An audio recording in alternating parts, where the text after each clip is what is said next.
If you're Prince Harry, you have very good reason to be very depressed. Not only have you been wheeled out once again to show the rest of the world that everything's perfect in the land of Montecito, all thanks of course to Meghan Markle's latest Netflix trailer, in which once again you've had to plant a kiss, really to let the world know, well, everything's perfect, right? And this is Meghan's return back to her very final outing with Netflix, with Love Meghan, holiday special. She can't utter the words Christmas, right? Holiday special with Meghan, the Duchess of Sussex, and more importantly making sure that that title's rinsed out as very much and as hard as she possibly can, because she's the executive producer. What's interesting though is behind the scenes, as often I point out to you here on By Royal Appointment, things aren't as glorious and as light and as beautiful as they may seem, and this is really all down to the fact that the wheels are moving but not necessarily in the right direction. And also on a week where Meghan Markle decided to strike not once but twice against Catherine, the Princess of Wales, basically trying to knock her off the front pages. Well, once again, that came with a hitch. But more importantly, everybody now behind the scenes in Montecito is talking about Prince Harry and his, shall we say, hound dog expression. As ever, let me explain. Hi everybody, Neil Sean here, and thank you again for joining me for another very special episode of By Royal Appointment. Today we're near the National Gallery, of course, where Catherine, the Princess of Wales, is the patron. It's a lovely place. Let me just share this with you, chums. It is a lovely place, and more importantly, there are areas where you have to pay, but most of it is free. And the bonus about that? Well, it's nice and warm. So if you're looking for somewhere in the centre of London to save some money, this genuinely could be the place. Nobody questions why you're sitting there as long as you're respectful, you admire the pictures, and you can come with a friend obviously or a group of people. But consequently, you know, there's very few things literally in this world, particularly in London right now, where you can say they're free. This is definitely one of them, and you can understand why Catherine wants to be the patron. She loves art and consequently loves photography, and it's all there. And there's some wonderful pictures as well of Catherine, the Princess of Wales inside. Do take a look at those. Always good to have the memory jog. Chums, at this point in the proceedings, if I could remind you, if you don't mind that is, I know we're all busy, please do like, subscribe and of course share, and don't forget to comment on the stories or any topic that we're talking about. Have you been in the National Portrait Gallery? What were your memories? I saw Madonna in the gift shop. Genuinely, I did, yeah. Couldn't believe it. Thought it was a lookalike, to be honest. And you're a bit embarrassed, aren't you? Because you think, if it's not a lookalike. Fortunately, we spoke. I've interviewed Madonna before, so we kind of knew, but we kept it downplay because she didn't want to be recognised, even though she had big dark glasses on and, well, she looked like Madonna, clearly, right? This is what I love about celebrity. It's nuts, isn't it? When you think about Prince Harry, he's now a celebrity. That's truly all Prince Harry is. You know, he might want to be titled Prince Harry, the Duke of Sussex, on those new outings, particularly in December the 1st, where he's going back to the Hilton Hotel there in Toronto to talk to a group of property investors, estate agents basically. How far do you have to fall? When you think about it, world leaders used to come knocking. They wanted your opinion. You were part of one of the biggest, and most wonderful armies in the world. Consequently now, all you can do is rely on your wife to post out year-old footage of you running towards action. And this is the problem, isn't it? When you can only look back and not look forward. It's as I said in the intro, the problem that you've got with Harry is that clearly he can only look back. There's nothing new to look forward to. But what's destabilised the prince? Well, basically this. It's all about how he feels about where his life is going. But what shocked him to the core is literally what happened to his uncle. That's right, the former royal known as Prince Andrew, the Duke of York. You see, the way the sort of royals deal with you is, no, you're not ostracised, you're not bulleted, you're not kicked away. What you are is faded into obscurity. And this happened, and if you look in the history books, on numerous occasions. If you step out of line with the royals, then you don't stay around for too much longer. If you look at the Duke and Duchess of Windsor, that's right, Edward and Mrs. Simpson, they tried their very best to do exactly what Meghan and Harry are doing now. But they couldn't pull it off, right? There was a problem. The bigger problem now for Harry is this, because obviously if His Majesty the King can do this to his younger brother, well then what will he do to his youngest son? And that's what's making Harry very nervous now. You see, the problem that you've got is Prince Harry has literally woken up, right? He's now seen the light and realised that, well, what he thought was going to be his and what he thought was never going to be touched has very quickly been erased. And this is because, if you look at the way that, for instance, Prince Andrew's everything, every facet of his life has now been wiped away. You see, the problem if you are somebody like Meghan Markle, who we found out, and I've told you on numerous occasions, but all thanks to her sit-down chat, presenter thing, whatever you want to call it, press release with Harper's Bazaar.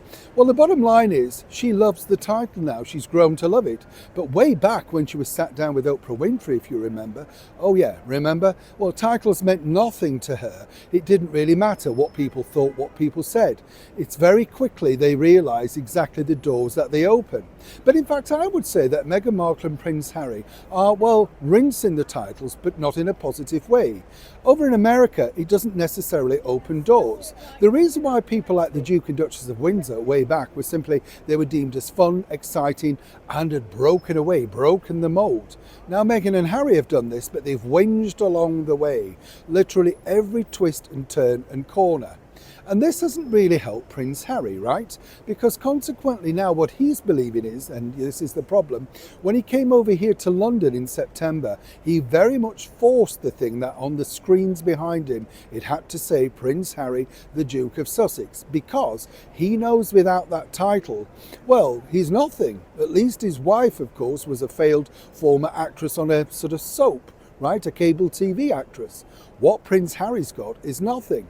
Now, when he came back over to London, he desperately wanted to connect back with his father to cement the future. That was the reason when he sat down with the BBC and he said he didn't know how long his father had got. He was trying to say, I'm here, I'm ready, I'm willing to assist. Now, you read all of these stories from people and other commentators basically saying that William's softening to this and that he wouldn't mind Harry coming back. Oh, no. It's a freezing night here in London town. It would have to freeze over before William wanted to do that. As I told you recently with Princess Beatrice and Eugenie, William isn't one that forgives and forgets very easily. You've crossed a line, you've crossed a path, and so consequently for him, he wonders exactly, well, why should we be doing this? Now, what's happened with Prince Harry, which turned his head, which has turned his mind really, is just the endless failures of these things that Meghan Markle has projected, the things that were going to do a lot for her, right? And for him. And this goes back really to the simple things of Spotify, where they were called grifters, the deal with Netflix, of which he really tarnished from the very beginning. People forget this because Harry openly said, if you remember, well, I wouldn't have signed, but my father cut me off. Another outright lie, literally across the world, because we then found out that in fact, Prince Charles, as he was then, had funded Harry and Meghan for a year. The problem is that Prince Charles, as he was, the king now, doesn't really like to spend the money. He believes that you should be sort of self-funding. And the deal really that irked him was the fact that, well, Harry and Meghan were very, very sure that they could make a packet outside the royal family. But there was the leniency over giving titles, etc. And I would say now that His Majesty the King realises he made a huge misstep by allowing those children, Harry's children, Archie and Lily, to receive the titles. Meghan, of course, will want to rinse those in the fullness of time. And she's already letting the royal family know that her daughter has found her voice, and she'd be very proud if her daughter became an activist. You see how these threats just mount up from behind the screens. Now, where it gets even more difficult and more confusing for Harry is he's now left dangling because, quite frankly, he has no idea. He's going to be looking to see exactly how these things pan out alongside his uncle, Prince Andrew. You see, Andrew, I know, I've got to get used to that, right, chums? But you see, the bigger picture for that is Andrew basically will have a reasonably nice life living in Sandringham. He'll have no responsibilities and he'll have a small fund given to him by His Majesty the King. Not a bad life, but not exactly one that you anticipated or indeed foresaw. But due to his failings on either side, whichever side you want to believe, that's where he's at now.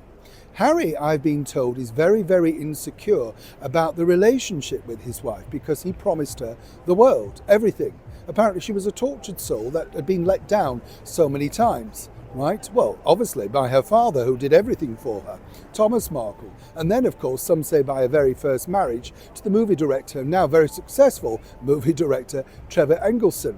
Meghan has to play the perpetual victim. And the one thing that you learned about, and this is fascinating when you look at that interview, and she said this before when she sat down with the woman with the squeaky voice, right? Jamie Kern Lima. Basically, she says, that man loves me so much. He thinks the world of me. Nobody could love me more. Nobody could put themselves out more. But you never hear Meghan saying the same things. She doesn't say, we're a united force. Together we could take on the world. With his love next to me, nothing can go wrong. It's very much like he is just, well, can't live without me. But the true story, according to a former staff member, is Harry is incredibly nervous that Meghan will get bored of him if he can't deliver. Now, I'm not knocking him, this happens in all relationships, but the problem is their relationship is built on power, success, and predominantly fame. And that's really ebbing away, as we saw with the recent poll over in America. But the bottom line is, as ever, Meghan has a plan, and it doesn't really now include this. You know, one of the things that always intrigues me about Meghan Markle in particular is the way that she's always perpetuating this myth that she can truly take a joke, laugh at herself. But if she could take a joke or any level of criticism, some people might say, well then why do you turn the comments off to your 4 million plus Instagram, subscribers? The bottom line is, with subscribers, they are your fans or your followers, your friends, your community, regarding whether you like what they're talking about or not. On our channel here, we don't always agree on everything, but obviously you get an opinion, and that's the good thing. You think maybe they've got a point or maybe not or whatever, but clearly Meghan doesn't want to have anybody else's opinion other than her own, and this is really now the problem. You see, when Prince Harry was recently back out in Canada, he had to, for a moment at least, return back to being nice, lovable, fun Harry, right? This is because he defended, many people suggest, the Canadian side of course, baseball, basketball. I never know which one it is, so don't tell me off, chums. But the bottom line is that there he was suddenly saying, well, when you've got a bald palate like mine, you'll take any hat, and there's the shine of the dome, and etc. So he was able and understood that really that was going to be a problem if he didn't make a little bit of fun of himself. Over here in the United Kingdom, though, Meghan Markle is greatly offended by, this basically. This is her latest spitting image puppet. Now, the thing with spitting images, if you remember it like me from the golden era of the 80s, it was brilliant, and it mocked every single member of, anybody really, politics, the royal families, pop stars, everything. And the thing was, they had the then Prince Charles talking to plants. They had the Queen Mother as something of a bit of a drinker. And the other side of it was Queen and Prince Philip were living in a council house, while Princess Anne only liked to talk to horses, that was the fun thing. Now, according to sources, and I met quite a few people who performed and worked on the original spitting image, was simply the fact that apparently the royal family thought this was amusing. In particular, the Queen Mother thought it was amusing because, as she said, well, if this is what the public are laughing at, what's so wrong with that? And also, it made them topically current, right? As we all know, apparently the former royal known as Prince Andrew, the Duke of York, actually owns his infamous spitting image puppet. But we'll park that there. Well, apparently with Meghan Markle, it's not in fact necessarily the sort of, how should you say, the content of what they're doing. It's in fact the puppet. You see, what they're doing now right at the moment is they've got a great spoof out with Meghan re-auditioning. That's all thanks, of course, to her return to acting. Well, a cameo in a movie for Amazon, but you get the picture. And the bottom line is, truly, basically, Meghan, right, is offended by the fact that it looks like she's a desperate actress who will do anything and say anything to get on screen. They're revisiting lines from things like Jaws and Taker with Liam Neeson, this sort of thing. Again, when you think about it, very funny. Now, if somebody had a sense of humour, they may say, in fact, oh yeah, I have seen it, it's mildly amusing. This is exactly what Netflix wanted Meghan to do with regards, if you remember, all of those online spoofs when they were first doing with with Love Meghan. They said the best way to counteract this would be to simply laugh at it and show that you've got a fantastic sense of humour. Meghan didn't like it. Now, according to an excellent source who works inside the Montecito camp, she thinks that they've deliberately made her puppet, or wax, whatever you want to call it, ugly. Now, I don't know about you, but I think it's pretty spot on, and I don't think it's derogatory in any way. All spitting image puppets never look great, right? That's the deal. I mean, they accentuate the bad features. If you look at the Queen Mother, King Charles as he is now, nobody came out of it well. It's simply a satirical comedy. And this is the problem what you've now got, because clearly, obviously, Harry and Meghan see everything as a problem. Always picking on them is never right, can never be the right thing. And so consequently, even when somebody's trying to maybe make her look like a bit of light relief and a little bit of fun, well, according to the source inside the Montecito camp, Meghan is greatly offended. But then, when isn't she? Now, as we know, Hollywood is full of shrinking violets that don't like attention. Absolutely right. And that's the thing, isn't it? You know, when you work in Hollywood, when you interview these people, I mean, recently we've had the insufferable Ariana Grande and who's the other woman, Cynthia Evero, doing yet more press junkets for that second thing of Wicked. And apparently even the publicists and the film people thought enough is enough. You know, you're turning people off with their crying, touching each other, saying how wonderful they are. It's an act. 100% it's an act, and it gets people talking about the film, and that's exactly what they want. But there's good and bad publicity, and the bottom line is, you often hear this phrase, don't you, chums? Well, there's nothing like bad publicity. Well, there is.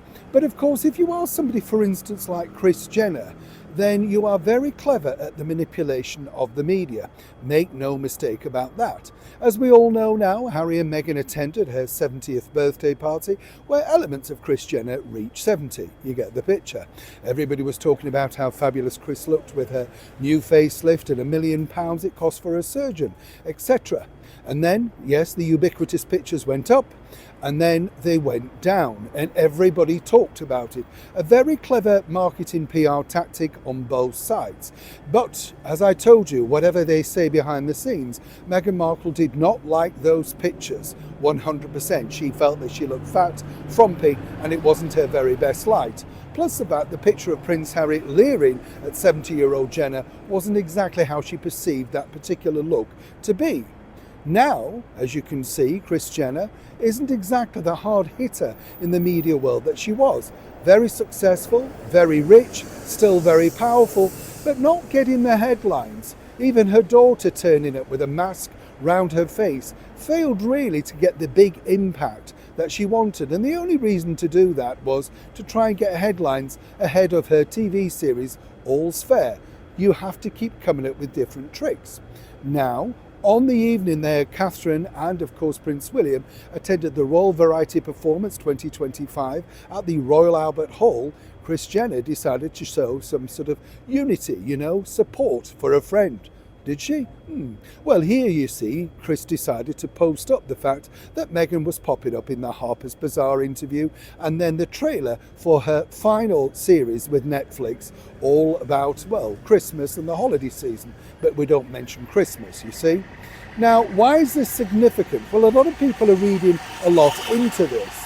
What I can tell you is simply this. Kris Jenner and her family didn't receive so much attention in a long while. In fact, probably since the last wedding, right? A lot of the stuff that they've had of late has been rather negative. Battles with spouses, falling outs, that sort of stuff. So consequently, Harry and Meghan have been good for business, as I told you. Now, Kris Jenner knows this, and so by still keeping the flames alive, it gets her back in the media. Now, for those that are saying, oh, no, the rest of us have got it wrong, they know how to play the media. That's the game. Now, Meghan will be thrilled, quite frankly, that Kris Jenner is still even breathing near the same air, simply because she's grateful for anybody, any positivity to be able to push this forward. She really needs the Harper's edition to work to become a seller. But it's a very expensive magazine. And in fact, Meghan's not saying anything that we haven't heard before. The same old claptrap about being there for family, etc. But nobody dare ask the burning question, Why don't you speak to your father anymore? And why do you not bother with the other side of your family? Nobody's allowed to probe or ask. As I said, it's the same with the Bloomberg originals. Nobody's allowed to ask about, how much money did this make, or what's the turnover, what's the next idea for as ever. So while people are saying this is a clever move, it's simply all about PR, keeping the flames alive, and more importantly, Kris Jenner, Kim Kardashian have a product to sell, and it's by any means possible. So consequently, whether this is good or bad, the bottom line basically is, well, you're friends as long as you're useful. Now, they may dispute this, and there'll all be the holiday cards, etc. The only way I would definitely buy this was, and as I pointed this out, if Kris Jenner was such a fan of the As Ever product, why didn't she take advantage of that free offer to have Meghan's wine distributed throughout that party? So all of her great friends could sample this wonderful vintage, and perhaps they could get behind As Ever too. Well, you understand. One of the things that really Meghan Markle is good at is reinventing herself. I say good at, I'm using that term in the very loosest of terms. But as we saw, really what she's done, particularly say with her husband, Prince Harry, is she's presented her new version of herself. The version that her husband, first husband, allegedly, Trevor Engelson had, is not the same story at all. And this was where it became very problematic, as you can understand, for her father, Thomas Markle. He, alongside Doria, who now seems invisible on certain situations, she is the one that really knows the story. But of course, Meghan's hiding secrets about her own mother. A disappearance, allegedly, for a length of time is never ever discussed. And now she's put as the pivotal sort of parenting person. Thomas Markle knew the real story, and many suspect, of course, that he had to be wiped out of that particular picture simply because she could never have Prince Harry and him in a room, maybe just having a chat over a glass of whiskey or something inside Windsor Castle. That would be the normal formula, right? Absolutely 100%. People would think, yeah, why not? Let's get to know each other, maybe have an amble around. Now, I don't know Thomas Markle at all, but he seems an amiable chap to me. Clearly he worked hard, got quite a lot out of his career and proved very successful.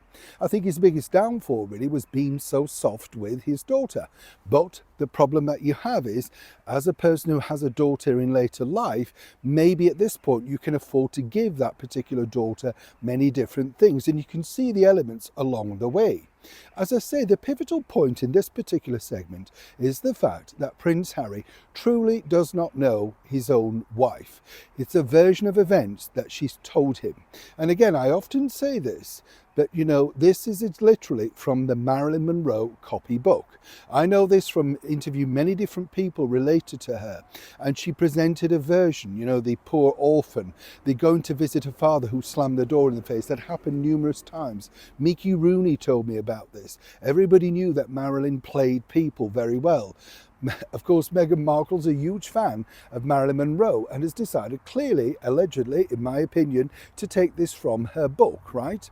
Now, here's where this gets interesting, because now, as we can see, Meghan has managed to secure a supermama, a very rich supermama. And this, if you think about it, was Meghan and Harry being totally independent, totally sort of standing on their own 2 feet, and more importantly, not looking to grift, get any money off anybody. The key factor really at the point of this, again, is when Prince Harry sat down opposite Oprah Winfrey and said that he signed on to Netflix simply because his father, this is a middle-aged man, his father cut him off financially. No idea how to make any money. Clueless wife sat next to him, equally dim, right? So consequently, they signed up to tell and sell the family secrets. But here again is where the twist is really revealing, because clearly Meghan had told him some horrendous stories about her short tenure inside the monarchy, and he bought it. Hence the reason that Thomas Markle was never allowed near the monarchy, never allowed to be in her own. And this was the same thing with Doria. She had to sit alone. She never left really Meghan's side, even at the after wedding piece, because the bottom line was nobody could ask too many questions.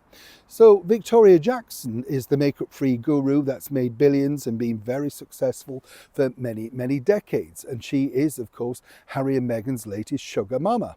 Now, she might want to look into the book, of course, of a previous sugar daddy, Tyler Perry. Tyler, you see, has been, well, shoved back into the box, as it were, even though some people say he was generous enough to offer his house to Meghan and Harry when they wanted to escape. Equally kind of loony to me, because he didn't know them, and so consequently, you know, just let them run riot, if you like, in his mansion, complete with pool, security, outhouses, all of that sort of stuff.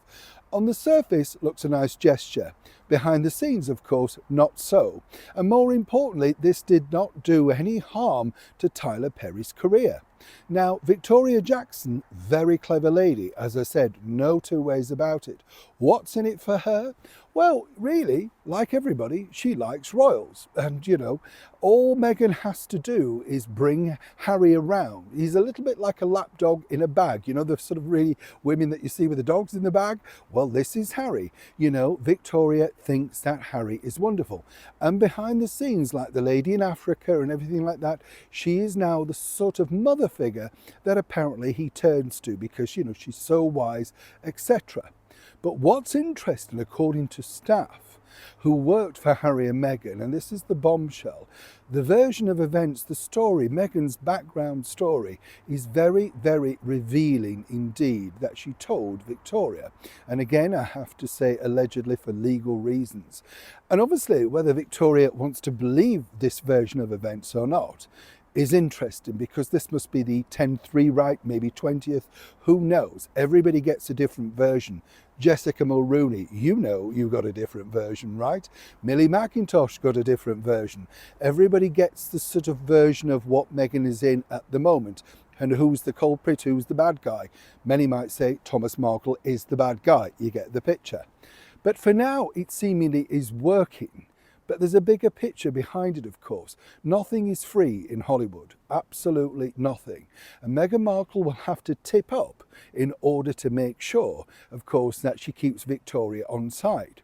Even Victoria's store, of which Meghan has, you know, been very, very sort of, shall we say, helpful to, well, they're now stocking Meghan's Netflix brand. This wasn't enough to save her. Netflix thought this was, you know, nothing. What did it mean? I mean, who's heard of this? And it's just a gated community that nobody can really go and shop in, apart from very rich people who are not going to spend that sort of money on such tat, right? So you've got a problem. But for now, whatever you think, Victoria Jackson might be the latest in a very long line of people, but I've been assured that if Victoria, you're more than welcome to get in touch, if she was able to get in touch with someone to find out the other version of events, well, that will be really revealing. But of course, right now, it's put her brand, her name, her bookshop, literally across the world, all thanks to the Royal Association. I mean, previously, let's be blunt, would Victoria Jackson want to know anything regarding the former cable TV actress? I mean, we all know that story, don't we? Absolutely not. But dangle Prince Harry, and suddenly there's a bite of interest. You know what I always find really funny, chums, is, you know, when it gets to the end of the line, right, and companies have had enough of you, and let's be honest, we've all worked in those sort of companies, right? Absolutely.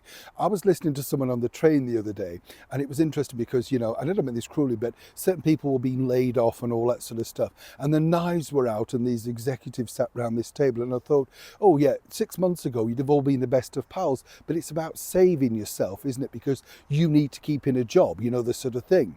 This is really what happened with Meghan Markle when she signed on originally, if you like, for Netflix. They all thought they got a coup, you know, a real life Royal Associated person, a former cable TV actress that could wheel out, of course, the ever receding Prince Harry to wave around as a flag, you know, to basically make people think they'd be interested. Then, of course, they found out they'd signed an absolute dud. But now behind the scenes, which is fascinating, because Netflix have had to turn off the comments, right, on the trailer. I don't know whether they're going to put them back on or whatever. whatever, but the trailer is rating that bad for the latest episode, the final episode, right, of this, that basically they thought, well, you know. Now, what was interesting behind the scenes, and this is what I always find fascinating with the way that Meghan Markle operates. She's clearly very dumb. You know, she doesn't want and cannot take criticism on any single level. But the bottom line is Netflix just want to get some kind of return. You know, they've invested, let's have a go. They suggested, of course, well, what about Meghan having real life friends to come round for a party, you know, surprise party that she cooked the entire thing for? And they are really, I mean, I just love this because they are cruelly very, very, you know, they're cruel in many respects because they know that Meghan really can't cook. She can stir a few pots of jam and stuff, but clearly is no cook, right? Hence the reason she's always in somebody's kitchen. She doesn't know where the pans are. She's got no idea where the condiments are. Everything's just borrowed and presented and ready set, right? But they suggested this. Oh, no, that wasn't possible. And then, of course, they said, well, what about inviting some friends that you've had for many years? You know, maybe a girly get-together. We could slice that into another segment. That sort of fell on deaf ears. What was fascinating, I find, for me in particular, is this, because apparently they're all too shy to go on camera. This is where Meghan, as I say, incredibly dim-witted, because she trips herself up time and time again. If you remember when she sat down with, I think, Emily or somebody like that from Bloomberg Original, she said, oh, you know, I'm a real person, and, you know, mums talk at the school gate, and people got to remember, you know, I've got friends who have had since I was 17. She was very keen to dig that line, right? Remember? And what was fascinating was suddenly we found a friend that she'd had since she was 17 who she sat alongside at the bookstore, hijacking it, remember, with the microphone. Get it right, sister. You're with professionals now. And so behind the scenes, they thought, well, what about her? Let's wheel her in, right? Maybe she's a good find. Oh no, she's too shy to go on camera, right? I mean, this is just ridiculous. And the thing is, clearly, they can't film a conversation because Meghan doesn't have the time to school this friend into the conversation that Meghan would want. You know, it's all very well having these sound bites with micro celebrities, the woman who she chastised for calling a Meghan Sussex and all that sort of stuff, right? But behind the scenes, no, you can't do that, you know, no, way too busy to do that. So consequently, no, she was unavailable. First, she didn't want to do it because she was too shy, and then she was unavailable. Anybody else that she could think of? Well, you know, no. So what you've got is this sort of mixed bag of friends, alleged friends, associates, people like that. They're not really friends. They're just people wheeled in as Meghan's foils, as it were, the plots, etc. The sad bit about it all is really, this is truly where they're now at. Hence the reason Netflix have zipped it. They've had enough. They know it's a dud. Everybody knows it's a dud. But they finally insisted on this particular bombshell, right? They said, well, you know, Harry wasn't in the original trailer, right? So it wasn't going to be in the trailer. It had to be about Meghan. It's her holiday season, being with people that she loved. After all, Harry loves her boldly, like no other. You know, it's up there with Romeo and Juliet, you know, the Titanic recreation of Leo and Kate Winslet, right? So they insisted that an insert was put in, and that was a late insert that you've seen, that everybody, you know, and Harry, if you remember, he's the one that looks slightly bad simply because of the shining light on his palette, etc. Not particularly flattering for him, but once again showing his love and devotion to his wife, meanwhile looking like he's helping in the kitchen Ayla Fanny Craddock and of course her husband Johnny. But as I said, Netflix really are having the last laugh. They know Meghan's life is fake. They just wanted to get it on camera. But they haven't ruled out, should the money be right, of course, for Meghan to carry on revealing more about the difficulties and wherever her marriage finally lands. You get the picture? As many people know, there is one thing that Meghan Markle is good at, it's manipulation. And you may have missed this over the last sort of few months because of course Meghan has been pushing the tat of the candles and the jam and the honey and literally just mirroring of course Catherine the Princess of Wales lifestyle. You'll notice she's now pictured more and more outside with nature, you know, with her children running across a field. Suddenly she's into beekeeping, you know. I mean this woman, some might say, is a serial stalker. You know, Catherine, I'm so thrilled that you've got really good security because You know, if you were looking at that, you think, my goodness, it's like a set of single white female. Do you remember that movie with Bridget Fonda? Never forgotten it. Goodness, how frightening was that? But of course, not only does Meghan just do this to people that apparently, she likes and admires, but she drains people a little bit like, unblock her. She basically sits with you, takes away what she considers to be the best bits, and then decides to cultivate them into herself. You see, people will have missed the fact that Meghan, as you know, has been busy trying to get going on certain things with her entrepreneurial stuff, right? Now, the problem that you've got with that is that nobody's really interested in Meghan the entrepreneur. But Meghan knew that nobody was interested in the jams really from the off, with the failure of As Ever. But she said this publicly, and this is the important bit, right? Basically, what interests you about her is her love of fashion and beauty, as she calls it, right? Now, I don't know anybody who's ever thought, wow, I thought her makeup on the wedding day, and I know nothing, but I've worked in television enough to know how they do the makeup. I thought it was pretty bland, and I thought, well, actually anybody could do that. Pared down look, it's not exactly hard, but consequently it was supposed to go, wow, terrific. And I'm not knocking a bride on a day, but I think washed out would be the look, I'd say. Am I right, chums? Now, here's where this is interesting, because when she sat down with Jamie Kern-Lima, remember her? The woman who sounded like she'd swallowed a helium balloon and, oh, right, I mean, what was that about? Other than gushing to somebody that she felt was going to get her an audience. Why did you need to do that? You're a successful, independent woman on your own, but no. Now, what you don't realise is, for a long time, from the moment that Victoria Beckham was signed to Netflix, Meghan has been slowly morphing into Victoria Beckham. And we can see this even with Harper's Bazaar. She's taken the looks, the sort of stands, the way that everything Victoria has proven successful with. What she realised as well, and we already know this because it's now in the media, but I knew this months ago, Victoria Beckham's on the cusp of selling her very successful makeup brand range for a lot of millions of dollars, right? So again, very clever. Meghan, you see, has pushed this narrative so that you will not be surprised, because this is something she's always loved, really. It's a bit like jam making. She's always loved it, but now she's going to love it more because she thinks this is the next grift. And Victoria Jackson, the woman with the bookstore, who's now the baby mama for, of course, Harry and Meghan. Well, the true thing is, Meghan's trying to get as much info out of her of what she did, the sort of technology, the terminology that you would use in that particular brand, and all of that sort of stuff. She's slowly moving into beauty. And the reason being is, and this is where, trust me, I will be proven right, she will then say she had to let go of the jams and everything else because the beauty took off, or, people wanted to do that. And the true story, and this is where you've got Jamie, and this is where you've got Victoria, and the reason why she placed herself with Fortune and Bloomberg Originals was she wanted you to think of her as a businesswoman. The pictures in Harper's are that, to say, I'm the new Victoria Beckham, look, I can pose like that. But the next thing is, can she get a backer for her beauty brand? And I would suspect the person that she's going to tap for that backer very soon is none other than the woman that she's standing here with outside the bookstore. The thing is, does Victoria know that yet? And we're not talking Beckham. As ever, thank you for joining me for this week's By Royal Appointment. And as always, if you can, chums, please like, share and comment respectfully. And I know I often say this, but until next time, do take care of yourselves. Neil Sean in the very heart of Kensington.